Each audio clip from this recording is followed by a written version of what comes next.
2 मई को जिस विद्यार्थी का संस्कृत का एग्जाम होने वाला है, जो विद्यार्थी क्लास 10 वाले कपलमेंटल से संस्कृत का एग्जाम 2 मई को देने जाने वाले हैं, देख सकते हैं संस्कृत का हमारे पास सेट बी असली पेपर आ चुका है, एकदम सेम असली पेपर है, 100% 100 का 100 अंक यहाँ से सेम आपका लड़ने वाला है। ठीक है, देखो सेट चाहे कोई भी हो, सेट बी सी कोई भी सेट आपका हो, लेकिन सबका प्रश्न सेम ही होता है। तो सेम इस वीडियो को देख कर जाना है और एग्जाम में 2 मई को संस्कृत का जो एग्जाम होने वाला है सेम उस दिन आपको मार्क कराना है। चलिए एक एक प्रश्नों को बारीकी से देखेंगे और एक एक प्रश्नों को हम लोग समझेंगे। देखो 100 तक प्रश्न देगा, 100 को ऑब्जेक्टिव होगा, 50 ऑब्जेक्टिव प्रश्न को आपको एमआर शीट के अंदर फिलअप करके आना है, भर कराना है। ठीक है, पहला प्रश्न क्या बोला है, किम जो तरल से कौन सा अव्यय बनेगा, तो वो आपका बनेगा कुत्र बनेगा, ऑप्शन बी कंप्लीट होगा। दोनों प्रश्न बोला पृष्ठवान में कौन सा प्रत्यय है, तो 2 का ए मानेंगे, कतवतु प्रत्यय है आपका ए हो जाएगा। अगला 3 प्रश्न बोला है, देखो हन धातु के लट लगा प्रथम पुरुष का बहुवचन क्या हो जाएगा, तो वो आपका धनंती हो जाएगा या हनंती वहां पर कह सकते हैं, ऑप्शन डी मारेंगे 3 का। अगला प्रश्न में देखिए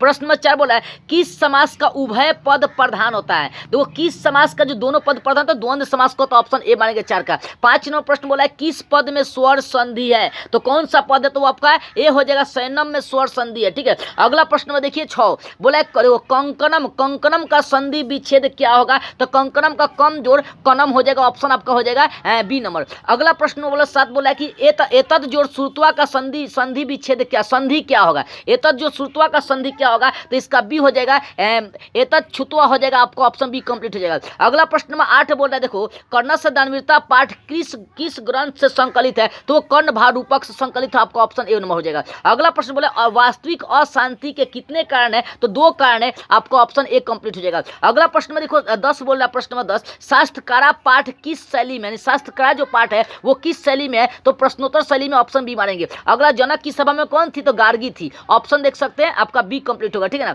अगला देखो अगला प्रश्न 12 बोले मधुरा विजयम किन की रचना, तो गंगा देवी की रचना, ऑप्शन सी मार्क के आएंगे। अगला प्रश्न देखो विशाल संस्कृत साहित्य किसके द्वारा संवर्धित है, तो कवि और शास्त्रकारों से संवर्धित है, ऑप्शन मार्क के आएंगे आप सी नंबर। अगला प्रश्न बोला कि महाभारत, देखो भारत महिमा पाठ में पुराणों से कितने पद संकलित है, जो भारत महिमा पाठ है उसमें पुराणों से कितना पद संकलित लिया गया, तो 2 ही पद संकलित किया गया। ठीक है, अगला प्रश्न बोल रहा है कि भारत महिमा पाठ में गायंती देवा किल गीतकानी पद किस पुराण से संकलित है, भारत महिमा पाठ में गायंती देवा किल गीतकानी जो पद है वो किस पुराण से संकलित है, ये बताना है, तो 15 का हो जाएगा सी नंबर, विष्णु पुराण से संकलित है। ठीक है, अगला प्रश्न देखिए, देखो पित्रा देश का संधि पित्रा देश का संधि विच्छेद क्या हो जाएगा, देखो प्रश्न नंबर 24 बोल रहा है कि पित्रा देश का संधि विच्छेद, एक मिनट, अभी हम लोग प्रश्न कौन सा देखे थे, 15 देखे थे, थोड़ा सा देखो क्वेश्चन का नंबरिंग इधर उधर हो गया। ठीक है, इसके बाद प्रश्न हम लोग वहां से देखेंगे। ठीक है, तो यहाँ से देखते हैं 15 नंबर प्रश्न के बाद हम जैसा 24 नंबर देखते हैं, और थोड़ा सा नंबरिंग उधर हो गया होगा, उससे कोई दिक्कत नहीं है। ठीक है, देखो प्रश्न सेम आपके एग्जाम में पित्रा देश का संधि विच्छेद क्या होगा ये बताना है। चलो 24 का जो करेक्ट हो जाएगा ऑप्शन पितृ जोड़ आदेश हो जाएगा, ऑप्शन ए कंप्लीट हो जाएगा। अगला 25 नंबर प्रश्न बोला है कि निरह जोड़ रोगा के संधि विच्छेद क्या होगा, संधि निरह जोड़ रोग का संधि क्या होगा, तो 25 का हो जाएगा ए नंबर, निरोगा हो जाएगा। अगला 26 नंबर प्रश्न आपको बोल रहा है कि नरेश किस संधि का उदाहरण है, तो 26 का करेक्ट हो जाएगा बी स्वर संधि का उदाहरण है। अगला प्रश्न में बोला है 27 किस समास का प्रथम पद नकारात्मक होता है, तो 27 का सी हो जाएगा, नक समास का प्रथम पद नकारात्मक होता है। ठीक है, अगला प्रश्न बोला है वही अव्यय के योग में कौन सी विभक्ति होती है, तो 28 का हो जाएगा ए नंबर, पश्चिमी विभक्ति होती है। प्रश्न को सेम देखा जाएगा और सेम एग्जाम में मार्क आएगा। 29 नंबर बोला कि देखो भित्रा थाना नाम भय हेतु सूत्र में कौन सूत्र से कौन सा वाक्य बना है, तो 29 का मारेंगे सी नंबर, बालह सर्पात विभेति, ऑप्शन हो जाएगा सी नंबर। अगला प्रश्न वी उपसर्ग किसमें है ये बताना है, तो वी उपसर्ग अगर देखिए प्रश्न बोला है कि वी उपसर्ग किसमें है, तो वी उपसर्ग जो ना विवाह में आपका यहाँ पर है, ऑप्शन मारेंगे यहाँ पर बी नंबर मानेंगे। अंत्येष्टि संस्कार कब होता है, मरणोपरांत, ऑप्शन आपका एक कंप्लीट हो जाएगा। आगे देखते हैं 32 नंबर प्रश्न देखिए, बोला कि जन्म पूर्व कितने संस्कार होते हैं, 5 होते हैं, ऑप्शन ए हो जाएगा। अगला प्रश्न देखिए 33 नंबर, बोला समावर्तन संस्कार का मुख्य उद्देश्य क्या होता है, जो समावर्तन संस्कार होता है उसका मुख्य उद्देश्य क्या है, तो उसका मुख्य उद्देश्य गुरु गृह से गृहस्थ जीवन में प्रवेश करना होता है, आपका ऑप्शन ए हो जाएगा। आगे 34 नंबर प्रश्न बोल रहा है कि संस्कार के साथ लोग वास्तविक गृहस्थ जीवन में प्रवेश करते हैं, तो विवाह संस्कार के साथ। अगला प्रश्न 35 बोला है कि नीति श्लोका पाठ, देखो नीति श्लोका पाठ किस ग्रंथ से संकलित है, तो विदुर नीति से संकलित है। अगला प्रश्न देखते हैं विद्या की, देखो ये विद्या की रक्षा 36वां प्रश्न बोला है कि विद्या की रक्षा किससे होती है, तो योग से होती है, आप मानेंगे ऑप्शन सी नंबर। ठीक है, अगला प्रश्न बोला है नीति श्लोका, प्रश्न में देखिए अगला क्या बोल रहा है, 37 बोला नीति श्लोक का पाठ के आधार पर सुख देने वाली कौन होती है। 37 बोला कि नीति श्लोक का पाठ के आधार पर सुख देने वाली कौन होती है, तो अहिंसा सुख देने वाली तो होती है, ऑप्शन डी मारेंगे। नीति श्लोक का पाठ में कितने श्लोक है, तो 10 है, आप ऑप्शन मारेंगे कौन सा, बी मारेंगे। ठीक है, अगला प्रश्न 39 बोला राम प्रवेश राम को छात्रा नाम तपह का उपदेश किसने दिया था, तो गुरु ने दिया था, ऑप्शन मारेंगे सी नंबर।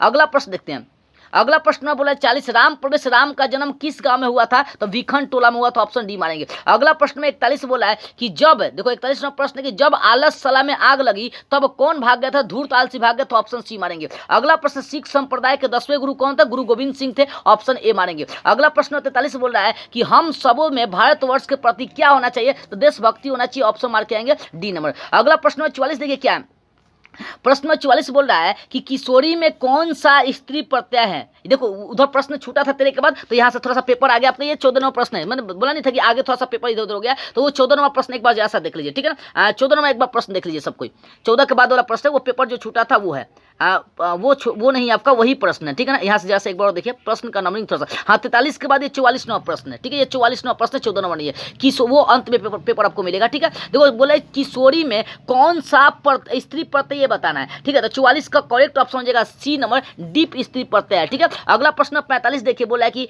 ज्ञान जोड़ मुतुप में कौन, ज्ञान जोड़ मुतुप से कौन सा पद बनेगा, तो 45 का हो जाएगा ए नंबर, ज्ञानवान बनेगा। इससे पहले आपको बता दूं कि यदि आप संस्कृत में अच्छे अंक से पास होना चाहते हैं, आपको संस्कृत कुछ भी नहीं आता है, तो इस स्क्रीन पर दिए गए व्हाट्सएप से संपर्क करके संस्कृत में पास होने का तरीका और आप कुछ चीजें ले सकते हैं, ठीक है। अगला प्रश्न बढ़ते हैं हम लोग, ठीक है। अगला प्रश्न देखिए क्या आपको बोल रहा है कि 46वां प्रश्न बोला है सानच प्रत्यय का उदाहरण कौन सा पद है, तो 46 का मार्क करेंगे डी नंबर, आपका वर्तमानम हो जाएगा, ठीक है। अगला प्रश्न बोला है कि नमन में कौन सा प्रत्यय है, तो नमन में आपका सत्री प्रत्यय है। अगला प्रश्न में देखिए 48 बोल रहा है कि देखो बोला ठक प्रत्यय से कौन सा शब्द बनेगा, तो सामाजिका में आपका थक प्रत्यय हो जाएगा, ठीक है ना। अगला प्रश्न 49 बोला है भवेत किस लकार का रूप है, तो 49 का हो जाएगा सी, विधिलिंग लकार का रूप है, ठीक है। अगला प्रश्न में देखिए, प्रश्न में हम लोग देखते हैं 50वां प्रश्न, प्रश्न 50 बोला कि देखो वाची में कौन सी विभक्ति है, तो वाची में जो विभक्ति है आपका वो आपका सप्तमी विभक्ति होता है, ठीक है। आगे प्रश्न में 51 देखिए,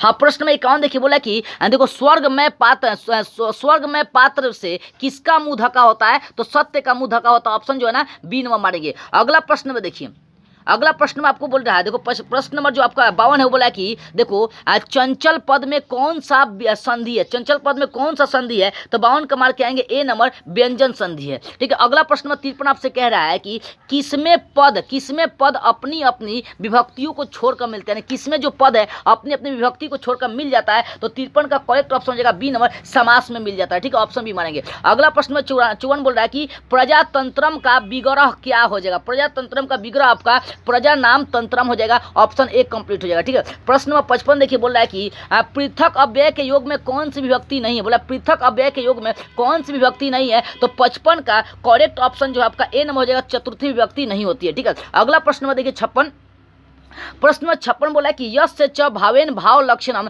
सूत्र का उदाहरण निम्न में से कौन है, तो 56 का हो जाएगा सी नंबर, उदिते सूर्य स गृहम गता हो जाएगा। आगे प्रश्न नंबर 57 बोला है कि देखो निक्सा अव्यय के योग में कौन सी विभक्ति होता है, तो 57 का डी मारेंगे, द्वितीय विभक्ति होता है, ऑप्शन डी मारेगा। अगला प्रश्न 58 बोला समभवम में कौन सा उपसर्ग है, तो सम उपसर्ग हो जाएगा, ए हो जाएगा। अगला प्रश्न 59 में बोला है कि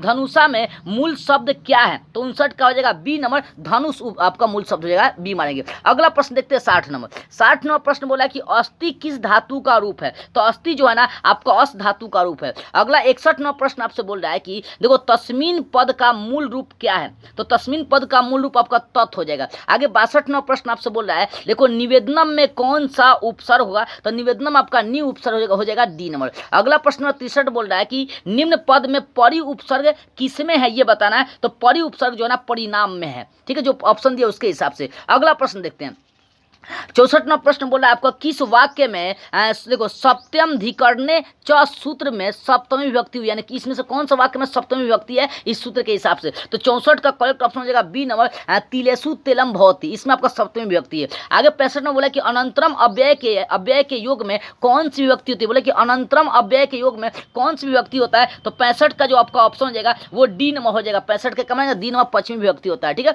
अगला प्रश्न देखिए, अगला 66वां प्रश्न बोला है कि देखो पक्षी वृक्षम उपसति वाक्य किस सूत्र का उदाहरण, प्रश्न बोल रहा है कि पक्षी वृक्षम उपसति वाक्य में किस सूत्र का उदाहरण है, तो 66 का हो जाएगा ए नंबर आपका। देखो प्रश्न मतलब इसका आंसर हो जाएगा ए नंबर उपानो ध्यावदस हो जाएगा, ठीक है ना, ऑप्शन ए हो जाएगा। अगला प्रश्न देखिए 67 बोल रहा है कि उक्त कर्म में यानी उक्त कर्म में कौन से यानी उक्त जो सेंटेंस है उसमें कौन सा विभक्ति होता है, तो 67 का जो करेक्ट आंसर हो जाएगा आपका बी नंबर हो जाएगा प्रथमा विभक्ति होता है। 68 नंबर प्रश्न बोला नीलकंठ में कौन सा समास है, ठीक है, नीलकंठ में कौन सा समास है, तो नीलकंठ नीला है कंठ यानी संक अर्थ निकल रहा है, इसका मतलब बहुव्रीहि समास हो जाएगा, ठीक है ना। अगला प्रश्न बोला किस पद में द्विगु समास मतलब संख्या है, तो सप्तपदी में आपको ऑप्शन डी हो जाएगा, ठीक है। अगला प्रश्न में देखिए 70 बोला है किस समास का उत्तर पद प्रधान होता है, तो किस समास का उत्तर पद, तो तत्पुरुष का जो ना उत्तर पद प्रधान होता है, ठीक है। अगला प्रश्न में 71 बोला है मथ जोड़ कत्वा में कौन सा अव्यय बनेगा, तो मथ जोड़ कत्वा से जो अव्यय बनेगा वो आपका हो जाएगा बी नंबर हो जाएगा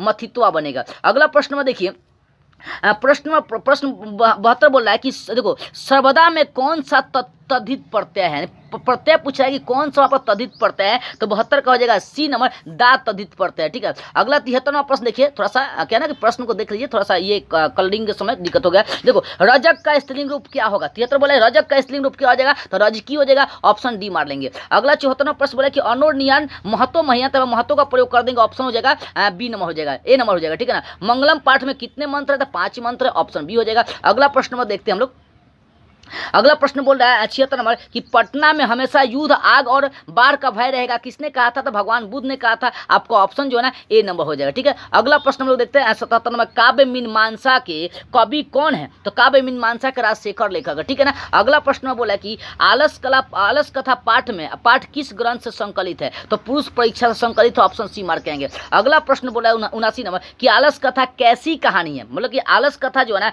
वो कैसी कहानी है, तो वो व्यंग्यात्मक कहानी है, ऑप्शन डी मार के आएंगे। अगला बोला कि अच्युत राय कहाँ के राजा थे, तो अच्युत राय जो था ना विजयनगर का राजा था, ऑप्शन आपका ए हो जाएगा। आगे प्रश्न में 81 बोला दलित ग्रामवासी पुरुष की कथा किस पाठ में है, तो आपका कर्मवीर कथा में। अगला प्रश्न बोला स्वामी दयानंद का जन्म कहाँ हुआ था, तो गुजरात के टक्कर नामक गांव में, तो ऑप्शन सी मारेंगे। गुजरात में किस राज्य में होता, गुजरात में हुआ था। स्वामी दयानंद के बचपन का क्या नाम था, तो मूल शंकर था, ऑप्शन मार लेंगे बी नंबर। अगला प्रश्न में 84 देखिए रात्रि जागरण छोड़कर मूल शंकर कहाँ चले गए, तो अपने घर चले गए, तो ऑप्शन ए मारेंगे। अगला प्रश्न में बोला 85 स्वामी दयानंद घर छोड़कर घूमते घूमते कहाँ पहुंच गए, तो प्रश्न 85 बोला है कि स्वामी दयानंद घर छोड़कर घूमते घूमते कहाँ पहुंच गए थे, वो मथुरा पहुंच गए थे। आगे डीएवी विद्यालय की स्थापना कब किया गया था, तो वो 1883 में किया गया था इनके मरने के बाद। आगे मंदाकिनी का देखो 87वां प्रश्न बोला है मंदाकिनी का क्या अर्थ होगा, तो गंगा नदी होगा, ठीक है। अगला प्रश्न 88 देखिए देखो मंदाकिनी वर्णनम पाठ में कहाँ की गंगा नदी का वर्णन किया गया है, तो चित्रकूट के गंगा नदी का वर्णन किया गया, ऑप्शन बी मारेंगे। अगला प्रश्न है मंदाकिनी वर्णनम पाठ के कवि कौन है, तो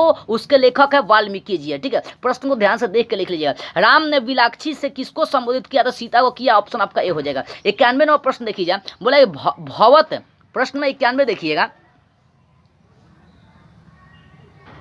हाँ प्रश्न में 91 देखिए बोल रहा है कि भवत शब्द में षष्ठी बहुवचन रूप क्या होगा, तो भवत शब्द में षष्ठी बहुवचन रूप होगा, भवताम हो जाएगा, आपका डी नंबर होगा। आगे 92 नंबर प्रश्न बोल रहा है कि त्रिष्ठटी में धातु क्या है, तो हो जाएगा उसमें अस्था धातु हो जाएगा, ऑप्शन ए हो जाएगा 92 का, ठीक है। अगला प्रश्न नंबर देखते हैं हम लोग 93 नंबर बोला तुमुन प्रत्यय से कौन सा अव्यय बनेगा, तो तुमुन प्रत्यय से आपका हंतुम अव्यय बनेगा, ठीक है। 94 नंबर प्रश्न बोल रहा है कि राघव में कौन सा तद्धित प्रत्यय है, तो वो हो जाएगा अनतद्धित प्रत्यय, ठीक है। अगला प्रश्न 95 है देखो निपुणा में कौन सा स्त्री प्रत्यय है, पूरा प्रश्न कि निपुणा में कौन सा स्त्री प्रत्यय है, तो निपुणा में आपका टाप स्त्री प्रत्यय डी मारेंगे, ठीक है। अगला प्रश्न 96 बोल रहा है कि देखो व्याघ्र पथिक कथा किस ग्रंथ से संकलित है, तो व्याघ्र पथिक कथा जो है वो किस ग्रंथ से संकलित है, हितोपदेश से संकलित है, ऑप्शन मारेंगे ए नंबर। आगे 97 नंबर प्रश्न बोला है बाघ के हाथ में क्या था, तो कंगन था, कुश था सोने का, ऑप्शन मारेंगे सी नंबर। अगला प्रश्न बोल रहा है कि व्याघ्र पथिक कथा में कुत्र तौ कंगनम किसका कथन है, कुत्र तौ कंगन तुम्हारा कंगन कहाँ है, ये किसका कथन था, पथिक का था, ऑप्शन मार के आएंगे बी नंबर।